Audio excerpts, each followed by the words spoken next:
c'est historique. Fabrice Dalméda, bonjour. Bonjour. Chaque matin, un fait d'actualité passé au crible de l'histoire. Et aujourd'hui, Fabrice, alors que débute le procès contre le directeur et 3 employés de l'abattoir municipal de Mauléon dans les Pyrénées-Atlantiques pour de mauvais traitements envers des animaux, vous revenez sur le statut de l'animal dans notre société. Cette considération que nous avons pour l'animal est-elle historique ?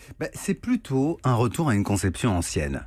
Écoutez, vers 1250, un inquisiteur catholique, c'est un exemple, a décrit l'étrange culte voué à un animal par les paysans de la Dombes, une région au nord de Lyon, dans l'actuel département de l'Ain. Voici l'histoire. Ah oui, là on y est. On est au Moyen-Âge. Voici l'histoire. Un seigneur possédait un beau lévrier qui s'appelait Guinefort. Un jour, son enfant dormait sous la garde du chien quand un serpent se glissa dans la chambre. Voyant le danger, le chien se précipite, bataille et tue le reptile. Dans la lutte, Guinefort s'est couvert de sang. Ayant entendu du bruit, son maître se précipite et le voit ensanglanté. L'homme panique, croit que le chien a mordu son bébé et le tue.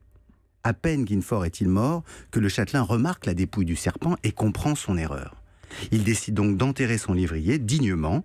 La tombe est plantée d'arbres qui bientôt donnent une forêt miraculeuse dans laquelle les paysans se rendent pour prier Guinefort d'assurer la guérison de leurs enfants malades. Le culte du Saint-Lévrier, c'est comme ça qu'on l'appelait, a duré jusque dans les années 30. Ah, c'est une belle histoire, mais quelle leçon en tirer, Fabrice ? Qu'un animal ait pu être considéré comme un saint au Moyen-Âge manifeste clairement que pour nos ancêtres, les animaux étaient des créatures de Dieu, comme les hommes, et à ce titre, devaient être considérés en ce qu'elles pouvaient faire le bien ou le mal.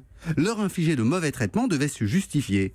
Cette idée, au fond, s'est perdue à l'époque moderne, quand la philosophie a désormais considéré l'animal comme une machine et incapable de conscience. Et c'est ça alors le tournant historique ? Oui. Depuis 2015, il y a un tournant. Les animaux sont définis par le Code civil comme des êtres vivants, doués de sensibilité et non plus comme des biens meubles.